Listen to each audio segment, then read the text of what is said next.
الحمد لله نحمده ونستعينه ونستغفره ونؤمن به ونتوكل عليه ونعوذ بالله من شرور أنفسنا ومن سيئات أعمالنا من يهده الله فلا مضل له ومن يضلل فلا هادي له ونشهد أن لا إله إلا الله وحده لا شريك له ونشهد أن سيدنا ومولانا محمدا عبده ورسوله أما بعد فأعوذ بالله من الشيطان الرجيم بسم الله الرحمن الرحيم فاعلم أنه لا إله إلا الله وقال الله تبارك وتعالى محمد رسول الله اللهم صل على محمد وعلى آل محمد كما صليت على إبراهيم وعلى آل إبراهيم إنك حميد مجيد اللهم بارك على محمد وعلى آل محمد كما باركت على إبراهيم وعلى آل إبراهيم إنك حميد مجيد۔ حضور آئے تو سر آفرینش پا گئی دنیا، حضور آئے تو سر آفرینش پا گئی دنیا، اندھیروں سے نکل کر روشنی میں آ گئی دنیا، بجھے چہروں کا زنگ اترا ستے چہروں پہ نور آیا، بجھے چہروں کا زنگ اترا ستے چہروں پہ نور آیا، حضور آئے تو انسانوں کو جینے کا شعور آیا۔ معزز قابل صد احترام علماء کرام، ہماری آج کی یہ نشست خالصتاً تربیتی نشست ہے۔ میری آج کی گفتگو کے مخاطبین محض علماء کرام ہیں، گو اس سے استفادہ ہر خاص و عام، ہر مرد و عورت، ہر شخص کر سکتا ہے، لیکن اصل مخاطب علماء ہیں۔ مقصد یہ ہے کہ علماء کرام سے کچھ باتیں کر لی جائیں، مذاکرہ کر لیا جائے، ایک دوسرے کے ساتھ افہام و تفہیم کے انداز میں بات کر لی جائے، چونکہ علماء کرام وارثان نبوت ہیں۔ رسول اکرم صلی اللہ علیہ وسلم کا ارشاد گرامی ہے، ان العلماء ورثۃ الانبیاء، علماء ہی انبیاء کے ورثاء ہیں، عالم ہی نبی کا وارث ہے۔ حضور اکرم صلی اللہ علیہ وسلم خاتم الانبیاء ہیں۔ نبی کریم صلی اللہ علیہ وسلم پر نبوت کا دروازہ بند کر دیا گیا۔ حضور اکرم صلی اللہ علیہ وسلم خاتم الانبیاء ہیں، آپ کے بعد کوئی نبی پیدا نہیں ہوگا۔ جب ہم یہ حدیث مبارک تلاوت کرتے ہیں، انا خاتم النبیین لا نبی بعدی، تو اس کا ترجمہ ایسا کریں کہ جس سے عقیدہ سمجھ آئے، مسئلہ حل ہو اور کسی مخالف کو اعتراض کرنے کا موقع نہ ملے۔ انا خاتم النبیین لا نبی بعدی، رسول اکرم صلی اللہ علیہ وسلم نے فرمایا میں آخری نبی ہوں، میرے بعد کوئی نبی پیدا نہیں ہوگا۔ علماء ترجمہ پر توجہ دیں۔ جب ہم ترجمہ یہ کریں گے لا نبی یا بعدی، میرے بعد کوئی نبی نہیں آئے گا، تو منکرین ختم نبوت، قائلین اجراء نبوت، قادیانی، مرزائی، یہ مرتدین اور زنادقہ اعتراض کرتے ہیں کہ حضرت عیسیٰ علیہ السلام آئیں گے یا نہیں۔ آپ کہیں گے عیسیٰ علیہ السلام تشریف لائیں گے، وہ کہیں گے آپ تو کہہ رہے تھے نبوت کا دروازہ بند ہے، کوئی نبی نہیں آئے گا، تو عیسیٰ علیہ السلام تو آئیں گے۔ پھر آپ جواب دینے کے لیے کہیں گے عیسیٰ علیہ السلام ہوں گے نبی، لیکن امتی ہونے کی حیثیت سے آئیں گے۔ وہ فوراً کہہ دیتے ہیں کہ مرزا ہے تو امتی لیکن نبی بھی ہے، جس طرح عیسیٰ علیہ السلام نبی ہیں امتی بھی ہیں، یہ امتی بھی ہے نبی بھی ہے۔ تو پھر آپ کے لیے اس اعتراض کا جواب دینا ذرا مشکل ہوتا ہے، ہر آدمی اس کا جواب دے نہیں پاتا۔ ترجمہ ایسا کریں کہ جس پر کوئی اعتراض نہ ہو۔ انا خاتم النبیین لا نبی بعدی، رسول اکرم صلی اللہ علیہ وسلم نے فرمایا میں آخری نبی ہوں، میرے بعد کوئی نبی پیدا نہیں ہوگا۔ یہ پیدا نہیں ہوگا ترجمہ کس لفظ کا کیا ہے؟ لا نبی یا بعدی میں لا نفی جنس ہے، نبیہ اس کا اسم ہے، بعدہ اس کی خبر ہے۔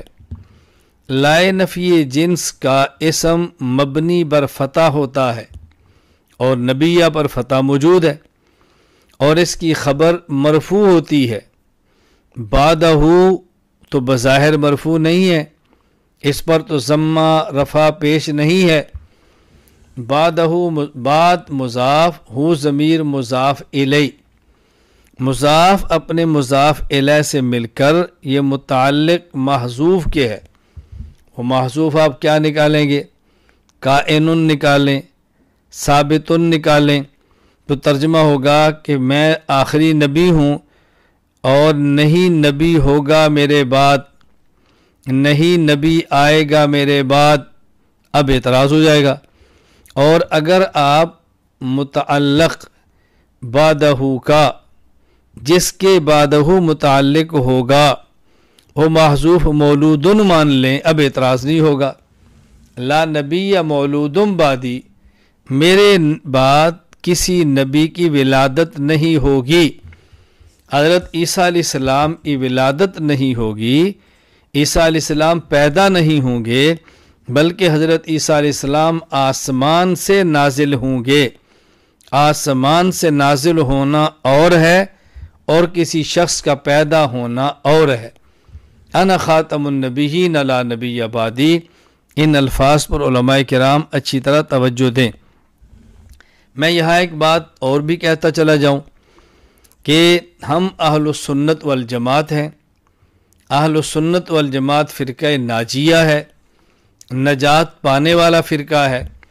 جب اس پر بطور دلیل کہ آپ حدیث پیش کرتے ہیں کہ رسول اکرم صلی اللہ علیہ وسلم کا ارشاد حضرت عبداللہ بن عمر رضی اللہ عنہ نقل کرتے ہیں کہ آپ نے فرمایا لَيَأْتِيَنَّ عَلَىٰ أُمَّتِي كَمَا أَتَىٰ عَلَىٰ بَنِي إِسْرَائِيلَ حَظْوَ النَّعْلِ بِالنَّعْلِ، میری امت پر وہی حالت آئے گی جو بنی اسرائیل پر آئی، بعین ہی بنی اسرائیل کی طرح نقش قدم پر یہ چلیں گے۔ حتیٰ ان کان منہم من اتی امہ علانیہ لیاتین فی امتی من یصنع ذلک، یہاں تک کہ بنی اسرائیل میں سے اگر کوئی شخص اپنی ماں سے اعلانیہ بدکاری کر چکا ہے تو اس امت میں بھی ایسا بدبخت آئے گا جو اپنی ماں سے اعلانیہ اپنا منہ سیاہ کرے گا۔ وَإِنَّ بَنِي إِسْرَائِيلَ تَفَرَّقَتْ عَلَىٰ سَنَتَيْنِ وَسَبْعِينَ مِلَّةً، بنی اسرائیل 72 فرقوں میں بٹ گئے۔ وَتَفْتَرِقُ أُمَّتِي عَلَىٰ 73 مِلَّةً، میری امت 73 فرقوں میں بٹے گی۔ كُلُّهُمْ فِي النَّارِ إِلَّا مِلَّةً وَاحِدَةً، وہ سب جہنمی ہیں سوائے ایک کے۔ قیل من ہی یا رسول اللہ، پوچھا گیا وہ اللہ کے نبی جنت میں جانے والا کون سا فرقہ ہے؟ فرمایا ما انا علیہ و اصحابی۔ اب اس کا ترجمہ کیا کرنا ہے؟ ما انا علیہ و اصحابی، رسول اللہ صلی اللہ علیہ وسلم بھی اور صحابہ بھی، دونوں کا تذکر آنا چاہیے۔ تو اللہ کے نبی نے فرمایا ما انا علیہ، ہدایت یافتہ اور ناجیہ، جنت میں جانے والا، جہنم سے بچنے والا فرقہ وہ ہوگا ما انا علیہ، جو اس راستے پر ہو جس راستے پر میں ہوں، و اصحابی، اور وہ میرا راستہ کیسے سمجھ آئے گا؟ میرے صحابہ سے۔ معلوم ہوا کہ حدیث پیغمبر کی ہو، حدیث رسول اللہ صلی اللہ علیہ وسلم کی ہو، اور اس کے بعد فہم اور سمجھ وہ پیغمبر پاک صلی اللہ علیہ وسلم کے صحابی کا ہو، یعنی لفظ بھی صحابی سے لیں اور معنی بھی صحابی سے لیں، ہدایت یافتہ ہے۔ لوگ لفظ صحابی سے لے کر معنی وہابی سے لے لیتے ہیں، ہم کہتے ہیں لفظ بھی صحابی سے ہو اور معنی بھی صحابی سے ہو، یہ بات نشین فرما لیں۔ تو رسول اکرم صلی اللہ علیہ وسلم خاتم النبیین ہیں، آپ آخری نبی ہیں، آپ کے بعد کوئی نبی پیدا نہیں ہوگا۔ اب اس کا مطلب اس امت کی رہنمائی علماء کرام کریں گے نبی کے وارث بن کر۔ رسول اکرم صلی اللہ علیہ وسلم فرمائے ان العلماء ورثۃ الانبیاء، عالم نبی کا وارث، علماء انبیاء کے وارث۔ پیغمبر کی وراثت علم ہے، لہذا جس کے پاس علم جتنا زیادہ ہوگا وہی عالم علماء میں اتنا ہی ممتاز ہوگا، اتنا ہی قابل قدر ہوگا، اتنا ہی زیادہ قابل احترام ہوگا۔ تو نبوت کی وراثت علم ہے، اور علماء علم نبوت کے حامل، علم نبوت کے اٹھانے والے، علم نبوت کو لینے والے، علم نبوت کو دینے والے، علم نبوت سمجھنے والے، علم نبوت سمجھانے والے ہیں۔ تو علماء ہی پیغمبر پاک صلی اللہ علیہ وسلم کے وارث ہیں۔ اب علماء کو چاہیے کہ ان کا علم صحیح ہو، علم صحیح ہو تو عمل صحیح ہوتا ہے، اور علم فاسد ہو عمل فاسد ہو جاتا ہے۔ تو علماء کرام کو چاہیے کہ جو علم درسگاہوں میں اپنے اساتذہ سے خالص پڑھا ہے، صحیح لیا ہے، اسی صحیح علم کی روشنی میں آگے امت کو صحیح عمل دیں، امت کی صحیح رہنمائی کریں۔ اب امت کی رہنمائی تو آپ نے کرنی ہے، اذان بھی دینی ہے، نماز بھی پڑھانی ہے، جمعے کا خطبہ بھی دینا ہے، درس و تدریس بھی کرنی ہے، خانقاہ میں تزکیہ بھی کرنا ہے، اللہ اللہ کی آواز بھی لگانی ہے، امت کو دین کی طرف بلا کر دعوت بھی دینی ہے، جو دین پہ لگے ہیں مذاکرہ کر کے ان کے اندر وعظ و نصیحت کا ماحول کر کے ان کو مزید مستحکم بھی کرنا ہے۔ یہ سب کام علماء کرام کے ذمے ضروری اور لازم ہیں، یہ سب کام علماء کرام نے کرنے ہیں۔ کسی عالم کو اللہ توفیق عطا فرمائے، عالم بھی ہو، وہ عالم مدرس بھی ہو، مقرر بھی ہو، مصنف بھی ہو، مناظر بھی ہو، خانقاہ کا پیر بھی ہو، اپنی جماعت کا امیر بھی ہو، مجاہد بھی ہو، اسیر بھی ہو، ساری صفات یکجا آ جائیں یہ تو کوئی ہوگا، لیکن اگر ساری صفات یکجا ایک میں نہ ہوں تو جس عالم کو جو اللہ نے صلاحیت عطا فرمائی ہے اس صلاحیت کو استعمال کرتے ہوئے دین کی خدمت کرے، اور جو صلاحیت اس میں نہیں وہ دوسرا عالم کام کرتا ہے، یہ اس کا معاون بنے، اس کو برداشت کرے، اس کے لیے دعا کرے، اللہ تعالیٰ اس کو بھی ترقیات عطا فرما دیں گے۔ تو علماء کرام کو چاہیے علم صحیح کی روشنی میں امت کی رہنمائی کریں۔ اب امت کی جو رہنمائی کرنی ہے، امت کو جو بات سمجھانی ہے، قرآن کریم کے الفاظ بھی سمجھانے ہیں اور حدیث پاک بھی سمجھانی ہے، قرآن کریم کا ترجمہ بھی ہے، مطالب بھی ہیں، تفسیر بھی ہے، سب کچھ بیان کرنے۔ تو عالم معمول کے مطابق مسجد میں ماحول بنا کر درس قرآن دے، ماحول بنا کر درس قرآن دے، ماحول بنائے اس کا، درس حدیث دیں، درس فقہ دیں۔ اگر وہ چاہیں تو ہفتے میں ایک دن چھٹی کا رکھ لیں اور 6 دنوں کو تقسیم کر لیں، 2 دن قرآن کریم کی تفسیر ہو جائے، 2 دن حدیث پاک کا درس ہو جائے، 2 دن مسائل فقہ کی تعلیم ہو جائے، یا 3 دن قرآن کریم کا درس دیں، 2 دن حدیث پاک کا درس دیں، اور ایک دن مسائل فقہ کی تعلیم دے دیں، اور یا کسی نماز کے وقت درس قرآن ہو، مثلا عشاء کے بعد، کسی کے بعد حدیث ہو، مثلا فجر کی نماز کے بعد، یا فجر کے بعد قرآن کریم ہو، عشاء کے بعد حدیث پاک ہو، مغرب کے بعد حدیث پاک ہو، درمیان میں عصر کی نماز پڑھ کے سنتوں کے بعد عام طور پہ لوگ تسبیحات پہ مشغول ہوتے ہیں اور بعد میں فرض نماز کی دعا مانگتے ہیں۔ یہ جو درمیان کا وقت ہے اس میں ایک یا دو مسئلہ بیان کر دیا جائے تو مسائل کی تعلیم بھی ہو جائے گی۔ ایک طریق تو علماء کرام کے لیے یہ ہے، اور اس موضوع پر بحمد اللہ تعالی ہم نے کام کیا ہے۔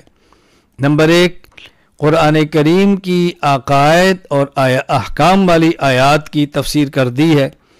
دروس القرآن کے نام سے 5 جلدوں میں ہندوستان میں بھی چھپ چکی ہے، ہمارے ہاں بھی چھپی ہے، پاکستان میں، ہندوستان میں بھی چھپ چکی ہے، باقاعدہ وہاں دی جا رہی ہے۔ اب ایک جلد میں خلاصۃ القرآن کے نام پہ قرآن کریم کی مختصر تفسیر چھاپ دی گئی ہے، جن میں ہر صفحہ 10 سے 15، ہر قرآن کریم کا پارہ 10 سے 15 صفحات پر مشتمل ہے، یعنی خلاصہ۔ اور یہ اصلاً لکھا گیا ہے تراویح کے لیے۔ ایک عالم اپنی مسجد میں قرآن کریم تراویح کے اندر سنائے، اور تراویح کے بعد 15 منٹ 10 منٹ میں ایک پارے کا خلاصہ بیان کر دے۔ بحمد اللہ تعالی خلاصۃ القرآن بھی ہندوستان سے چھپ سکا ہے۔ اب قرآن کریم کا ترجمہ مختصر حواشی کے ساتھ اس پہ کام شروع ہے، بحمد اللہ تعالی 4 پارے ہو گئے، اس پر بھی کام ہو جائے گا انشاءاللہ۔ ہماری خواہش ہے کہ دنیا کی جتنی زبانوں میں ممکن ہو قرآن کریم کا ترجمہ عام کر دیا جائے۔ آپ حضرات میدان میں نکلیں، تیاری کریں، اپنی اپنی زبان میں ترجمے کے لیے آمادہ ہوں، اللہ ہر کسی سے کام لے لے۔ چوتھا، ہمارا ارادہ ہے انشاءاللہ ایک ایک آیت کی تفسیر قرآن کریم کی مکمل، دعا فرمائے اللہ فرصت عطا فرمائے اور وہ تفسیر بھی شروع ہو اور یہ چوتھا کام بھی مکمل ہو جائے۔ میں عرض کر رہا تھا کہ علماء کرام کو چاہیے درس قرآن کا ماحول بنائیں، درس حدیث کا ماحول بنائیں۔ حدیث پاک کے درس کے حوالے سے دروس الحدیث جلد نمبر 1 یہ میری چھپ چکی ہے، دروس الحدیث جلد نمبر 2 آخری مراحل میں، اس میں مشکات شریف کی کتاب الفتن پڑھائی گئی ہے۔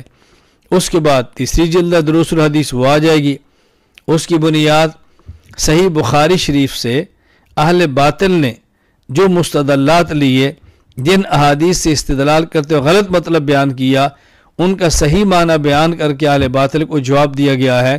اور ہفتہ میں ایک دن آن لائن دورہ حدیث کے طلباء کو میں ایک دن سبق پڑھاتا ہوں اور اس عنوان پہ بات بھی کرتا ہوں۔ بحمد اللہ تعالی ایک وقت آئے گا کہ یہ بھی چھپ کر آپ کی خدمت میں آ جائے گی۔ شمائل ترمذی، حضرت امام ترمذی رحمہ اللہ نے تصنیف فرمائی ہے، اور 410 کے لگ بھگ احادیث ہے اس کے اندر۔ اس کا خلاصہ زبدۃ الشمائل کے نام سے ہم نے بنا دیا ہے۔ کیوں؟ تاکہ مساجد میں علماء تعلیم کرانا چاہیں تو زبدۃ الشمائل کی یومیہ کی بنیاد پہ مختصر تعلیم کرا سکتے ہیں۔ کسی ایک نماز کے وقت مختصر ہی پڑھ کے سنا دیں، بحمد اللہ تعالی ہمارے یہاں چھپ چکی ہے، اور ان قریب ہندوستان سے بھی انشاءاللہ زبدۃ الشمائل چھپ کر منظر عام پہ آ جائے گی۔ میں نے یہ مختصر سی بات کی ہے۔ اسی طرح الحمدللہ اللہ تعالیٰ کے فضل و کرم سے فقہ کے اوپر بھی کام جاری ہے، اور فقہ المعاملات آ چکی ہے، فقہ کی کتابیں تیار کی جا رہی ہیں، آسان لفظوں میں کورسز مرتب کیے جا رہے ہیں، اور عقائد کے حوالے سے مستقل کتاب العقائد تحریر کر دی گئی ہے۔ نظر ثانی کے بعد انشاءاللہ وہ بھی آپ کی خدمت کے اندر آ جائے گی۔ میرا مقصد یہ ہے علماء کرام نمبر 1 اپنی مساجد میں ان چیزوں کا اہتمام کریں۔ نمبر 2، بہت سارے علماء جمعے کا خطبہ دیتے ہیں، ان علماء کرام کو چاہیے کہ ہر جمعے کو نیا خطبہ، نیا عنوان ہم آپ کی خدمت میں پیش کرتے ہیں۔ اصلاً وہ حضرات جو مجھ سے بیعت ہیں ان کے لیے وعظ و نصیحت کے نام پر ہفتہ میں ایک مرتبہ ایک مضمون تحریر کر کے بھجوا دیا جاتا ہے، اور ہم کوشش کرتے ہیں کہ منگل تک وہ مضمون پہنچ جائے، تاکہ دیگر حضرات کسی اور زبان میں ترجمہ کرنا چاہیں تو بدھ کو ترجمہ کر سکیں، جمعرات کو عام کریں، تاکہ ہر عالم کے ہاتھ کے اندر وعظ و نصیحت کے نام پر ایک نیا مضمون ہفتہ واری آئے اور دلائل کے ساتھ نیا مضمون اپنی مسجد میں جمعہ کے روز بیان کرے، اس میں دلائل بھی ہیں، اعتدال بھی ہے، اللہ تعالیٰ اخلاص بھی عطا فرمائے، اور اپنے اکابر کے منہج کے مطابق تحریرات ہیں وہ مطالعہ فرمائیں گے تو آپ کو انشاءاللہ خود بخود اندازہ ہو جائے گا انشاءاللہ العزیز۔ میں عرض یہ کر رہا تھا کہ علماء کرام نے جو کام کرنے ہیں، نماز پڑھانی ہے، درس دینے ہیں، جمعے کا خطبہ دینا ہے، یہ علماء کرام کے ذمے ہے۔ پھر ایک اہم چیز جو اس وقت میں آپ کی خدمت میں پیش کرنا چاہتا ہوں وہ یہ کہ مخصوص مہینوں میں اور اس کے مخصوص دنوں میں عام طور پر عوام میں کچھ باتیں چل پڑی ہیں اور ہم نے اس کو سنبھالنا ہے، وہاں بیانات کا طرز اختیار کرنا۔ مثلا محرم میں مجالس ہوتی ہیں، ہم محرم میں اپنے بیانات کے جلسے رکھیں۔ محرم کے موقع پر میں عرض کروں گا کیا بیان کرنا چاہیے۔ رمضان قریب آ رہا ہے، رمضان سے پہلے بیانات ہوں، رمضان شروع ہو گیا ہے، ختم قرآن پر بیانات ہوتے ہیں تو کیا بیان کریں، اسی طرح عیدین کے موقع پر کیا بیان کریں۔ یہ علماء کی ذمہ داری ہے عوام میں جانا، اجتماعات کرنے اور بیانات کرنے، اور اس کے لیے اس کی انتظار نہ کریں کوئی بلائے تو جائیں، کوئی اشتہار چھاپے تو جائیں، کوئی کرایہ دے تو جائیں، نہیں، کوئی اشتہار چھاپ لیتا ہے الحمدللہ، کرایہ دیتا ہے الحمدللہ، دعوت دے کے بلاتا ہے تو ان کا احسان ہے۔ اصل تو ہم نے خود ہر کسی کے پاس جانا ہے تاکہ اپنی بات سمجھائیں، تاکہ اپنی بات بیان کریں، تاکہ امت کا رخ ٹھیک ہو۔ تو اس حوالے سے ابھی ربیع الاول آ رہا ہے، کیا ربیع الاول شروع ہے، بیانات کے سلسلے جاری ہیں۔ ربیع الاول کے حوالے سے میں علماء کرام کی خدمت میں گزارش کروں گا عنوانات جو قائم کریں، مثلا سیرت النبی صلی اللہ علیہ وسلم یہ عنوان چلتا ہے، اگر سیرت النبی کے نام پر جلسہ کرنا ہو تو اس کی بجائے سیرت خاتم الانبیاء کے نام پہ کر لیں، چونکہ رسول اکرم صلی اللہ علیہ وسلم صرف نبی ہی نہیں خاتم الانبیاء ہیں۔ سیرت امام الانبیاء کے نام پہ کر لیں، آپ صرف نبی ہی نہیں امام الانبیاء ہیں۔ آپ سیرت نبی الانبیاء کے نام پہ کریں، آپ صرف نبی ہی نہیں نبی الانبیاء ہیں۔ سیرت سید الانبیاء کے نام پہ کریں، آپ صرف نبی نہیں بلکہ سید الانبیاء ہیں۔ ہمارا اہل السنت والجماعت احناف دیوبند کا عقیدہ ہے کہ ہمارے پیغمبر پاک صلی اللہ علیہ وسلم نبی ہی نہیں نبی الانبیاء ہیں، صرف نبی ہی نہیں سید الانبیاء ہیں، صرف نبی ہی نہیں امام الانبیاء ہیں، صرف نبی ہی نہیں خاتم الانبیاء ہیں۔ اس پر مستقل میرے بیانات موجود ہیں، نبی الانبیاء کا معنی کیا ہے، امام الانبیاء کا معنی کیا ہے، سید الانبیاء کا معنی کیا ہے، خاتم الانبیاء کا معنی کیا ہے۔ بہرحال اہل سنت والجماعت احناف دیوبند کا عقیدہ ہے ہمارے پیغمبر پاک صلی اللہ علیہ وسلم صرف نبی ہی نہیں نبی الانبیاء ہیں، صرف نبی ہی نہیں سید الانبیاء ہیں، صرف نبی ہی نہیں امام الانبیاء ہیں، صرف نبی ہی نہیں خاتم الانبیاء ہیں صلی اللہ علیہ وسلم۔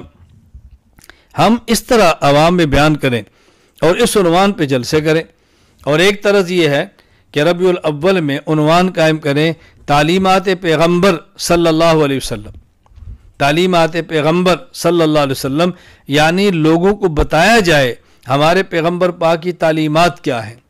لقد کان لکم فی رسول اللہ اسوۃ حسنہ، ہمارے پیغمبر پاک صلی اللہ علیہ وسلم کی تعلیمات کیا ہیں، حضور کی تعلیمات کا خلاصہ کیا ہے۔ ہم تعلیمات پیغمبر کے نام پہ سیمینار کریں، کانفرنسیں کریں، جلسے کریں، اہتمام کریں، اس کا کوشش کریں۔ حال عالم اپنی مسجد میں ضروری نہیں باہر سے خطیب بلائیں، ضروری نہیں بڑا اشتہار چھاپیں، ضروری نہیں کھانے کا اہتمام کریں، مختصر کریں لیکن کریں۔ آپ کیا مسجد نہیں اپنے گھر میں کریں، اپنے 10 افراد کو بلا کر کریں، اہتمام کریں اور ماحول بنائیں۔ تعلیمات پیغمبر صلی اللہ علیہ وسلم کے عنوان پہ کانفرنس اور سیمینار کریں، اور تعلیمات پیغمبر میں رسول اکرم صلی اللہ علیہ وسلم کی ساری زندگی کو بیان کریں، آپ کی زندگی کے ہر پہلو پہ روشنی ڈالیں، ہر پہلو کو بیان کریں، نبوت کا بچپن، نبوت کی جوانی، نبوت کا دعوی نبوت سے قبل کی زندگی، اعلان نبوت کے بعد کی زندگی، آپ کے نکاح، اولاد کی تربیت، بچوں پہ شفقت، بیویوں کے ساتھ تعلق، اپنے گھر کا ماحول، اپنے باہر کا ماحول، عقیدے کی محنت، اعمال پہ محنت، اخلاق کی محنت، پیغمبر پاک صلی اللہ علیہ وسلم کا خواب کی تعبیر دینا، جمعے کا خطبہ دینا، عید کا خطبہ دینا، مساجد میں بیٹھ کے صحابہ کرام کو درس دینا، صحابہ کرام کو مسائل بتانا، صحابہ کرام کی رہنمائی کرنا، رسول اکرم صلی اللہ علیہ وسلم کا یتیموں کے بارے میں کیا رویہ ہے، ہمسائے کے بارے میں کیا مزاج ہے، پیغمبر پاک اپنے ساتھیوں کے بارے میں کیسا مزاج مبارک ہے، یہ ساری چیزیں بیان کریں اور عنوان کیا قائم کریں؟ تعلیمات پیغمبر صلی اللہ علیہ وسلم۔ یہ عنوان قائم کریں، اپنے عنوان عام کر دیں، اتنے عام کریں کہ آپ کے عنوان سے پتہ چل رہے یہ جلسہ کن حضرات کا ہے۔ پھر آپ سیرت امام الانبیاء نام رکھیں، سیرت نبی الانبیاء نام رکھیں، سیرت سید الانبیاء نام رکھیں، سیرت خاتم الانبیاء صلی اللہ علیہ وسلم نام رکھیں، تعلیمات پیغمبر صلی اللہ علیہ وسلم نام رکھیں، کوئی بھی نام رکھیں۔ اس میں کیا کرنا ہے؟ دین 5 چیزوں کا نام ہے: اعتقادات، عبادات، اخلاقیات، معاملات اور معاشرات۔ ان 5 کو بیان کریں، جتنا ممکن ہو کسی ایک پہلو پہ بات کریں۔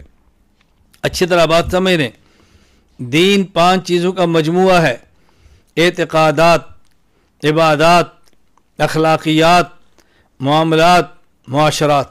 5 کو بیان کریں، جس کو جتنا بیان کر سکتے کریں، اور سب سے زیادہ اہمیت عقیدے کو دیں۔ کوشش کریں ہر کانفرنس میں عقیدے پر بیان ہو، کسی ایک عقیدے کا تذکرہ ہو۔ ہم اپنے عقائد بیان کریں گے تو لوگوں کے سامنے ہماری بات آئے گی، ہم عقائد بیان نہیں کریں گے تو لوگوں کے سامنے ہمارے عقائد کیسے آئیں گے؟ ایک ہمارے علاقے میں فتنہ آ جاتا ہے، ہم اس کی تردید کرتے ہیں، کرنی چاہیے، لیکن فتنے کے آنے سے پہلے اس فتنے کے خلاف تقریر کریں۔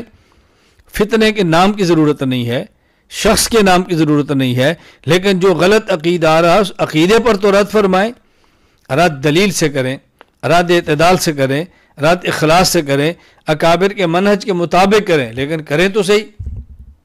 یہ 5 چیزیں بیان کریں، اور پھر ہر جلسے میں ہر آدمی ان 5 کو بیان کی ہمت نہیں رکھتا، سخت نہیں رکھتا، طاقت نہیں رکھتا، دلائل نہیں رکھتا، قوت گویائی کمزور ہے، لیکن ہر جلسے میں 2 چیزیں اپنے بیان کا محور بنا لیں۔ ہم نے ربیع الاول کے جلسوں میں، اجتماعات میں، سیمینارز میں، کانفرنسز میں ہم نے 2 چیزوں کا تذکرہ ضرور کرنا ہے۔ نمبر 1 حب رسول صلی اللہ علیہ وسلم، نمبر 2 سنت رسول صلی اللہ علیہ وسلم۔ ایک تو پیغمبر پاک کی محبت بیان کریں تاکہ لوگوں کو پتہ چلے کہ علماء اہل سنت والجماعت احناف دیوبند کا پیغمبر پاک کے بارے میں کیا نظریہ ہے، حضور صلی اللہ علیہ وسلم کے بارے میں ان کا عقیدہ کیا ہے، یہ نبوت سے پیار کتنا کرتے ہیں، کہ ذہن بنائیں، اپنا ذہن بنائیں۔ ایک بار میرا ایک جلسہ تھا، تو جلسے کا میزبان براہ راست مجھے نہیں جانتا، اس نے کسی کے واسطے سے میری تاریخ لی، میں چلا گیا، اور اتفاق یہ کہ مخالفین جو تھے، مبتدعین، انہوں نے شکایت وغیرہ کر کے میرے جلسے پر پابندی لگوائی۔ ہمارے جو میزبان تھے، کچھ تعلقات ان کے اچھے تھے، انہیں اپنے تعلقات استعمال کروا کے پابندی کھلوا لی، لیکن وہ ذہنی طور الجھن کے شکار ہو گئے کہ میں نے کیسے بندے کو بلایا، میرے لیے مسائل پیدا ہوئے، حالانکہ مسئلہ میرا نہیں تھا۔ اہل بدعت جانتے تھے کہ ان کے آنے سے فضا بدلنی ہے، لوگ اہل سنت بنیں گے، بدعت کو چھوڑیں گے، باطل کو چھوڑیں گے، حق کے اوپر آئیں گے، تو یہ سارے ہاتھ گنڈے ہوتے ہیں۔ خیر میں وہاں چلا گیا، اللہ کی شان مجھے بخار سخت تھا اور سردی لگ رہی تھی۔ پہلے تو میں نے راستے سے ارادہ کیا کہ جلسے پر نہ جاؤں، پھر میں نے یہ سوچ کر کتنی مشقت میں انہیں جلسہ رکھا ہوگا، محنت کی ہوگی، مجھے جانا چاہیے۔ میں نے وہاں جاتے ہی میزبان کو انہیں جی بلاؤ، میزبان تشریف لے آئے۔ میں نے کہا مجھے یہ تکلیف ہے تو مجھے اس کے لیے دعائی مل سکتی ہے؟ تو ان نے مجھے ایک پڑیا لا کر دی کہ آپ اس کو کھا لیں۔ میں نے کہا ذرا آپ میرا چیک اپ کرا دیں۔ انہوں نے کہا میں خود حکیم ہوں، نبض دیکھی کہ یہ بہترین پڑی اسی کو استعمال کریں۔ میں محسوس کر گیا کہ ان کو مجھ سے عقیدت نہیں، کسی پریشانی کے شکار ہیں۔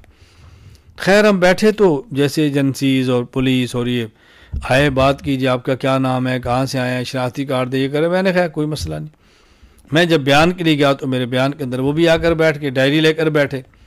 الحمدللہ 1 گھنٹہ میں نے 120 نہیں 140 اور 60 کی سپیڈ سے سیرت کے عنوان پر جب میں نے عشق رسول کو بیان کیا، حب رسول کو بیان کیا، پیغمبر پاک صلی اللہ علیہ وسلم سے محبت کے تذکرے کیے، ڈائری بند کی بند، وہیں بیٹھے سن رہے۔ جلسے سے فارغ ہوئے، وہی لوگ ہمارے پاس آئے، ایجنسیز کے لوگوں نے کہا یہ آپ کا کارڈ ہے، یہ ہمارا نمبر ہے، اپنا نمبر ہمیں دیں، کبھی یہاں آنا ہو تو ہم ہر خدمت کے لیے تیار ہیں، آپ ہم سے رابطہ فرمائیں۔ وہ حکیم صاحب مجھے اپنے گھر لے گئے، مطب پہ لے گئے۔ آپ یقین فرمائیں گے ان نے مجھے وہاں پر دکھائے ان کے والد محترم کے جو قلمی نسخے تھے۔ ہاں میرا والد فلاں ہے، میرا دادا فلاں ہے، ہم خاندانی حکیم ہیں، مولانا میں آپ کو ایک بنا ہوا معجون دینے لگا ہوں جو صدری نسخہ ہے، 100 سال گزر گیا، ہمارے آباء و اجداد سے آ رہا ہے، میں یہ آپ کی خدمت میں پیش کرتا ہوں۔ یہ جسم کے لیے نہایت مقوی اور طاقت والا ہے، آپ اس کے استعمال فرمائیں۔ اور مجھے کہنے لگے کہ اگلے سال آپ تاریخ دیں گے تو میں آئندہ سال پھر آپ کو پیش کروں گا، تاریخ نہیں دیں گے تو پھر نہیں پیش کروں گا۔ ماحول بدل گیا، فضا تبدیل ہوگی۔ کیوں؟ ہم نے حب رسول صلی اللہ علیہ وسلم کو بیان کیا، حب رسول صلی اللہ علیہ وسلم کو بیان کیا۔ تو یہ بات یاد رکھیں، پروپیگنڈا ہے ہمارے خلاف، گستاخ ہے، پروپیگنڈا ہے ہمارے خلاف، عمل بالحدیث نہیں، پروپیگنڈا ہمارے خلاف، قرآن فہمی نہیں۔ اس پروپیگنڈے کو زبان سے نہیں عمل سے توڑیں، قرآن بیان کریں، حدیث پاک بیان کریں، پیغمبر پاک صلی اللہ علیہ وسلم کی محبت کا تذکرہ کریں۔ یہ بنیادی چیز ہے۔ رسول اکرم صلی اللہ علیہ وسلم کی محبت کے چرچے، حب رسول صلی اللہ علیہ وسلم بیان کریں۔ نمبر 2، سنت رسول صلی اللہ علیہ وسلم بیان کریں کہ پیغمبر پاک کی کھانے کی سنت، پینے کی سنت، گھر آنے کی سنت، گھر سے جانے کی سنت، آپ صلی اللہ علیہ وسلم کی سنتیں کیا ہیں، بازار جانے کی سنت، آپ کا مبارک طریقہ کیا ہے، بیت الخلاء جانے کی سنت۔ ہم عام طور پر بڑے بڑے اجتماعات میں رسول اکرم صلی اللہ علیہ وسلم کی مبارک سنتوں کا یوں تذکرہ کرتے ہوئے عجیب سا خود محسوس کرتے ہیں۔ ہم علمی بیان کر لیں گے، دلائل سے بیان کر لیں گے، اور سنت کو بیان کرتے ہوئے عجیب لگتا ہے۔ حالانکہ اجتماعات میں پیغمبر پاک کی سنتیں بیان کریں کہ رسول اللہ صلی اللہ علیہ وسلم کی مبارک سنت یوں ہے، کھانے کی سنت، پینے کی سنت۔ اس کے لیے آپ زبدۃ الشمائل اپنے مطالعے میں رکھ لیں، آپ اس کو دیکھیں، اس میں رسول اللہ صلی اللہ علیہ وسلم کی مبارک سنتوں کو جمع کیا گیا ہے، مطالعہ فرمائیں اور بیان کریں۔ اپنے اجتماعات میں حب رسول صلی اللہ علیہ وسلم، سنت رسول صلی اللہ علیہ وسلم، ان کو اپنے بیان کا محور بنائیں بطور خاص ربیع الاول میں۔ اور پھر حب رسول، سنت رسول بیان کرتے ہوئے اکابر اہل سنت والجماعت، احناف، دیوبند علماء کا تذکرہ کریں۔ اب آپ اس میں ذکر کریں قاسم العلوم والخیرات، بانی دارالعلوم دیوبند مولانا محمد قاسم نانوتوی کا، آپ اس میں تذکرہ کریں شیخ الہند مولانا محمود حسن دیوبندی کا، آپ اس میں تذکرہ کریں شیخ الاسلام شیخ العرب والعجم سید حسین احمد مدنی کا، آپ اس میں تذکرہ کریں حکیم الامت مجدد الملت حضرت مولانا محمد اشرف علی تھانوی کا، آپ اس میں تذکرہ فرمائیں بانی تبلیغی جماعت مبلغ اسلام حضرت مولانا محمد الیاس کا، آپ اس میں تذکرہ کریں مفتی ہند مفتی کفایت اللہ دہلوی کا، آپ اس میں تذکرہ کریں خاتم المحدثین علامہ محمد انور شاہ کشمیری کا، آپ اس میں تذکرہ کریں حضرت زبدۃ المحدثین حضرت مولانا خلیل احمد سہارنپوری کا، آپ اس میں تذکرہ کریں شیخ الحدیث حضرت مولانا محمد زکریہ کاندلوی رحمہ اللہ کا، آپ تذکرہ کریں اپنے اکابر کا، اور جھجکے نہیں۔ بہت سارے لوگ کہتے ہیں جی اور محسوس کریں گے. محسوس کیا کریں گے؟ آپ بیان فرمائیں گے تو اکابر کی زندگی سامنے آئے گی. آپ نے کبھی میرے بیانات کو سنا ہو تو میں بڑے بڑے اجتماعات میں بیان کا آغاز یہاں سے کرتا ہوں. اہل سنت والجماعت احناف دیوبند سے تعلق رکھنے والے نوجوان دوستوں اور بزرگوں، اور پھر میں اس کی وضاحت کرتا ہوں کہ میں نے اہل سنت والجماعت احناف دیوبند کا نام 2 وجہ سے لیا ہے.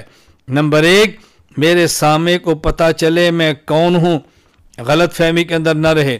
نمبر 2، ہمارے سامع کو پتہ چلے کہ دیوبند والے کون ہیں، میں کون ہوں، اور یہ پتہ چلے کہ دیوبند والے کون ہیں.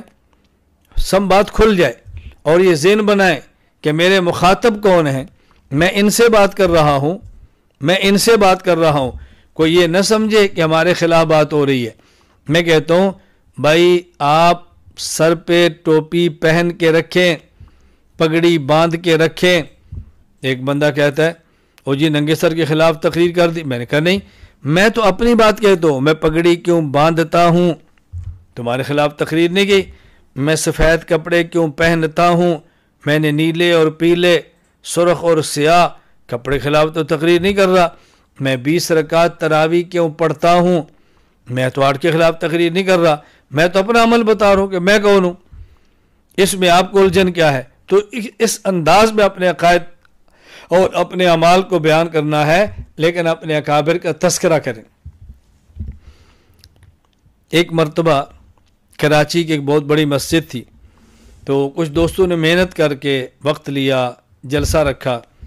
میں جب وہاں جلسے میں گیا تو بیان سے پہلے مجھے کہا گیا کہ مولانا اس مسجد کی فضا بہت مختلف ہے، ہم نے بڑی کوشش سے انتظامیہ سے بات کر کے آپ کا وقت لیا ہے، تو اس مسجد میں آپ مثبت بیان کریں، اصلاحی بیان کریں، کوئی ایسی بات نہ کریں کہ جو کل کو مسائل پیدا کر دے.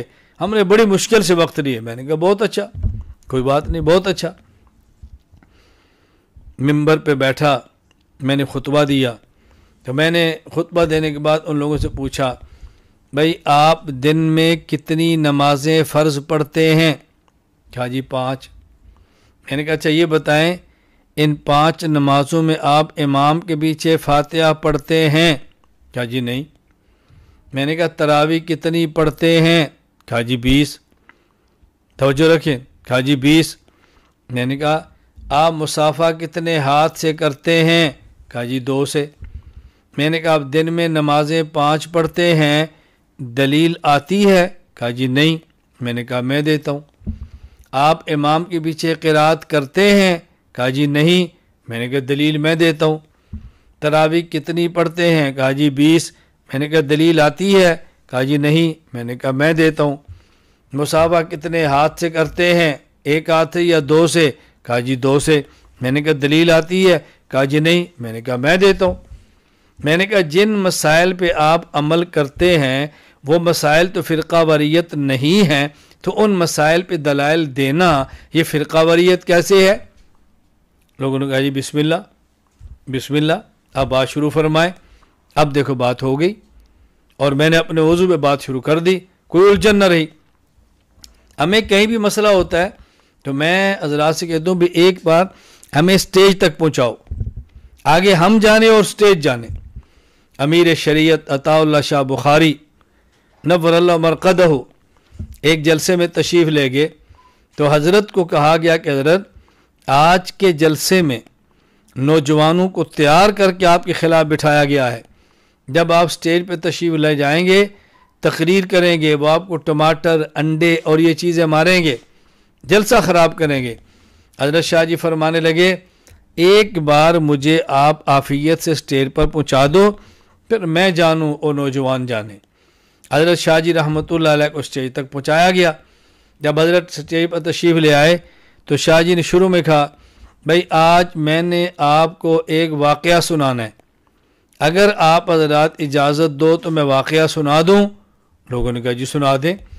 اب ذہن میں بٹھایا تھا کہ تقریر نہیں کرنے دینی، حضرت نے عنوان تقریر کا لیا ہی نہیں، فرمایا ایک واقعہ سنانا چاہتا ہوں سنا دوں. لوگوں نے کہا سنا دیں.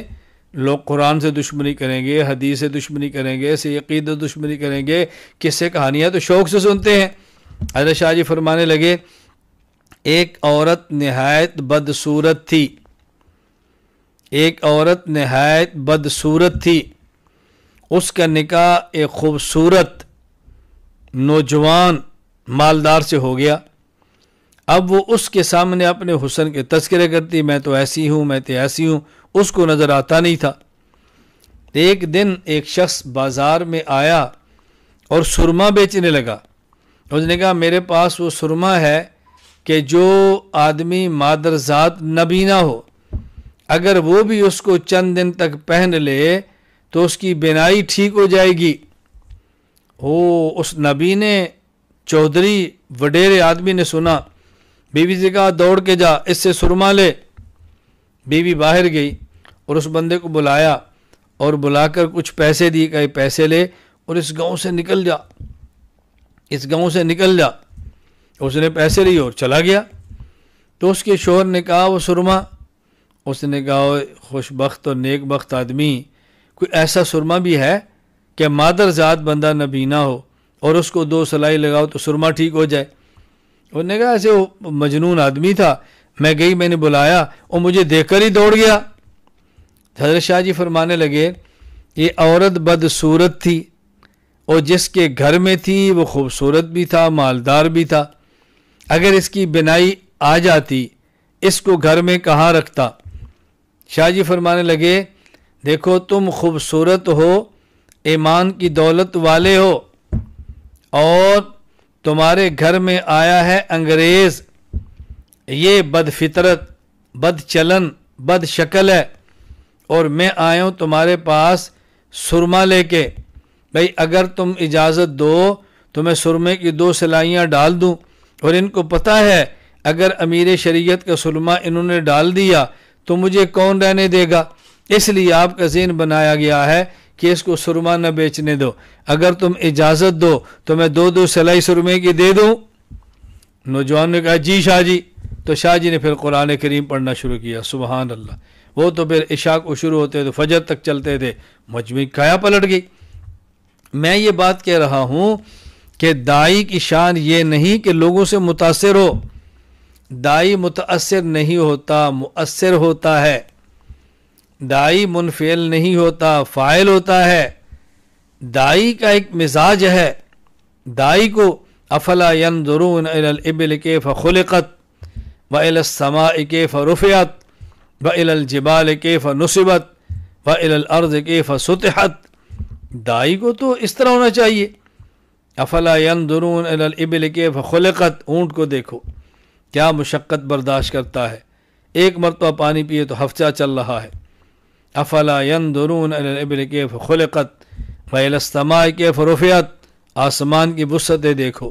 داعی کے مزاج میں رفعت اور بلندی ہونی چاہیے، اور فرمایا سمجھایا جا رہا ہے وَإِلَى الْجِبَالِ كَيْفَ نُصِبَتْ، زمین کو دیکھو، پہاڑ کو دیکھو کیسے گڑا ہے، مضبوط کھڑا ہے اپنی جگہ پہ، پہاڑ کو دیکھو وَإِلَى الْأَرْضِ كَيْفَ سُطِحَتْ، اور زمین کو دیکھو کیسی متواضع ہے، کیسے بچھی پڑی ہے زمین۔ تو میں ہی گزارش کر رہا تھا اسی طرح اب داعی کو چاہیے کہ داعی اپنے مزاج میں چیزیں پیدا کرے، مشقت کا عادی ہو، آسمان کی وسعت ہو، اور پہاڑ کی طرح پختہ ہو، زمین کی طرح نرم ہو، پھر دعوت کیسے نہیں پھیلتی؟ بات نشین فرما لیں، سخت ہونا اور بات ہے، مضبوط ہونا اور بات ہے۔ میں کہا کرتا ہوں کہ ہم نے متصدد بننا ہے، متشدد نہیں بننا۔ متصدد کہتے ہیں مضبوط کو، متشدد کہتے ہیں سخت کو۔ ایک ہے لوہے کا زنجیر، ایک ہے ریشم کا رسہ۔ لوہے کا زنجیر سخت ہوتا ہے، مضبوط نہیں ہوتا، اور ریشم کا رسہ سخت نہیں، نرم ہوتا ہے لیکن مضبوط ہوتا ہے۔ لوہے کے زنجیر نہ بنو، ریشم کے رسے بنو۔ تو اپنے اکابر کا تذکرہ کرو، ہمارے اکابرین کون تھے، ہمارے مشائخ کون تھے، تذکرہ کرو۔ آپ تذکرہ کرو گے تو آئندہ نسلوں میں آپ کے اکابر آئیں گے، آئندہ نسلوں میں آپ کے بزرگ آئیں گے، آئندہ نسلوں میں آپ کے مشائخ آئیں گے، اپنے تمام حلقے کو اپنے اکابر کے ساتھ جوڑو۔ تو کانفرنس کے اندر حب رسول پہ زور دو صلی اللہ علیہ وسلم، سنت رسول پہ زور دو صلی اللہ علیہ وسلم، پھر اپنے اکابر کی زندگی بیان کرو۔ حضرت قاسم نانوتوی رحمۃ اللہ علیہ کہ انگریز نے وارنٹ جاری کیے گرفتاری کے، حضرت 3 دن تک روپوش رہے اور 3 دن کے بعد باہر آ گئے۔ فرمایا میں جو 3 دن روپوش رہا تو ڈر کے نہیں، رسول اکرم صلی اللہ علیہ وسلم مبارک سنت ہے کہ جب اہل مکہ نے آپ کے وارنٹ جاری کیے، آپ صدیق کو لے کر گئے تو 3 دن تک غار کے اندر روپوش رہے تھے، میں سنت سمجھ کر روپوش رہا ہوں، ڈر کی وجہ سے نہیں رہا۔ تو یوں اپنے اکابر کے تذکرے کرو، سبحان اللہ، اپنے اکابر کا ذکر کرو، پھر آپ دیکھیں فضا کیسے بدلتی ہے۔ تو میں عرض کر رہا تھا اس کا بہت زیادہ خیال فرمائیں، اور پھر کانفرنس کے اختتام پر، جلسے کے اختتام پر لوگوں کو مدارس سے جوڑو، دینی مدارس کی ترغیب دو، مدارس کی خوبیاں بیان کرو، مدارس کے فضائل بیان کرو، علماء کی منقبت بیان کرو، اور لوگوں کو ترغیب دو، اپنے بچے مدارس کو دو، اپنے اموال مدارس کو دو، اولاد اور اموال دونوں چیزیں مدارس کو دو، یہ لوگوں کو ترغیب دو، لوگوں کو متوجہ کرو، مدارس کو مضبوط کرو، علمی مراکز کو مضبوط کرو، دینی مدارس کو مضبوط کرو، دین کا ماحول وہاں پہ بناؤ تاکہ لوگ اپنی اولاد اپنے اموال مدارس، اہل مدارس کے حوالے کریں۔ بہت خیال کرو، کبھی بھی علماء کے خلاف جلسے میں بات نہیں کرنی، کبھی بھی مدارس کے خلاف کانفرنس میں بات نہیں کرنی۔ یہ رسول اللہ صلی اللہ علیہ وسلم کے 1500 سال بعد کے لوگ ہیں، کسی میں کمزوری ہوگی، کسی میں کوتاہی ہوگی، کسی مدرسے میں کچھ نظم کے اندر کمزوری ہوگی، اس کے تذکرے اسٹیج پہ مت کرو، عوام میں مت کرو، آپس میں کرو، اصلاح کے لیے کرو، بزرگوں سے بات کرو، مذاکرے کرو، لیکن تبصرے مت کرو، اسٹیج میں ایسی باتیں مت کرو، جلسوں پہ ایسی باتیں مت کرو، کانفرنسوں میں ایسی باتیں مت کرو۔ اس کا اہتمام کرنا از حد ضروری ہے، اس کا خیال کرنا بہت ضروری ہے۔ کانفرنس کے اختتام پر لوگوں کو مدارس کے ساتھ جوڑو، ترغیب دو، ذہن سازی کرو۔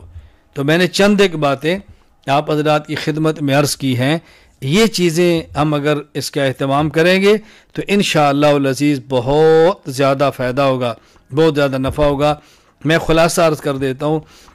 نمبر 1، کوشش کریں اپنی کانفرنس کا عنوان رکھیں تعلیمات پیغمبر صلی اللہ علیہ وسلم، وگرنہ سیرت نبی الانبیاء، سیرت سید الانبیاء، سیرت امام الانبیاء، سیرت خاتم الانبیاء صلی اللہ علیہ وسلم، اور اس میں 5 چیزیں ترتیب سے بیان کرو: اعتقادات، عبادات، اخلاقیات، معاملات، معاشرات، اور بطور خاص 2 چیزوں کا تذکرہ کرو: حب رسول صلی اللہ علیہ وسلم، سنت رسول صلی اللہ علیہ وسلم، اور اس میں اپنے علماء کرام، اپنے اکابر، اپنے مشائخ کا تذکرہ کریں، اور آخر میں مدارس کی طرف توجہ دلائیں۔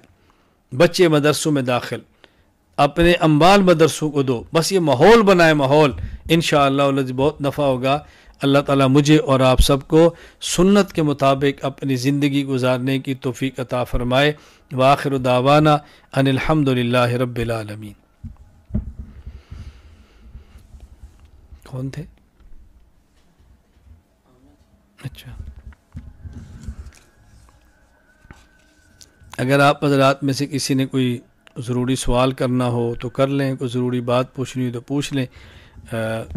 میں دعا کرا دیتا ہوں، پہلے دعا کر لیتے ہیں، پھر جو حضرات جانا چاہیں چلے جائیں، اپنی مصروفیات کا خیال رکھیں، اور کوئی بات پوچھنا چاہے تو پوچھ لیں۔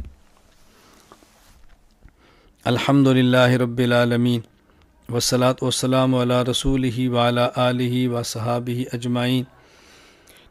ربنا ظلمنا انفسنا وان لم تغفر لنا وترحمنا لنکونن من الخاسرین۔ ربنا لا تزغ قلوبنا بعد اذ هديتنا وهب لنا من لدنك رحمة انك انت الوهاب۔ ربنا وآتنا ما وعدتنا على رسلك ولا تخزنا يوم القيامة إنك لا تخلف الميعاد ربنا هب لنا من أزواجنا وذرياتنا قرة أعين واجعلنا للمتقين إماما ربنا آتنا في الدنيا حسنة وفي الآخرة حسنة وقنا عذاب النار رب اغفر وارحم وأنت خير الراحمين رب اغفر وارحم وأنت خير الراحمين رب اغفر وارحم وأنت خير الراحمين۔ اے اللہ، اے کریم اللہ، ہم سب کے گناہوں کو معاف فرما، ہماری خطاؤں سے درگزر فرما، جائز حاجات کو پورا فرما، عافیت کے ساتھ دین کی مقبول خدمت کی توفیق عطا فرما۔ یا اللہ، اپنے در کا محتاج بنا کر غیروں سے غنی فرما۔ اے اللہ کریم، علماء حق کی مدد فرما، ہمیں اپنے اکابر علماء کے نقش قدم پر چلنے کی توفیق عطا فرما۔ رسول اکرم صلی اللہ علیہ وسلم کے مبارک دین کو لے کر پورے عالم کے سفروں کی توفیق عطا فرما۔ اے اللہ کریم، جو دین کا کام جماعتیں، افراد، ادارے کر رہے ہیں، اپنے کرم سے ان کی محنتوں کو قبول فرما، اپنے کرم سے ان کی محنت کو قبول فرما، اپنے کرم سے اللہ کریم ان کو وسعت کے ساتھ برکت والے اسباب عطا فرما۔ یا اللہ آج کے مجلس میں جتنے علماء کرام تشریف لائے ہیں، اللہ تو سب سے راضی ہو جا۔ اے اللہ تو سب کو قبول فرما، ان کی برکت سے مجھے بھی قبول فرما۔ اے اللہ ہمیں سمجھنے والا اللہ کریم دل عطا فرما۔ اے اللہ یاد رکھنے والا دماغ عطا فرما، بیان کرنے والی زبان عطا فرما۔ اے اللہ کریم، جیسا آپ چاہتے ہیں ویسا ہمیں بننے کی توفیق عطا فرما۔ اے اللہ دین کی خدمت کے لیے دیر اور دور کے لیے قبول فرما۔ وصلی اللہ تعالی علی رسول خیر خلقہ محمد وعلی آلہ وصحابہ اجمعین آمین برحمتک یا اللہم صل علی سیدنا محمد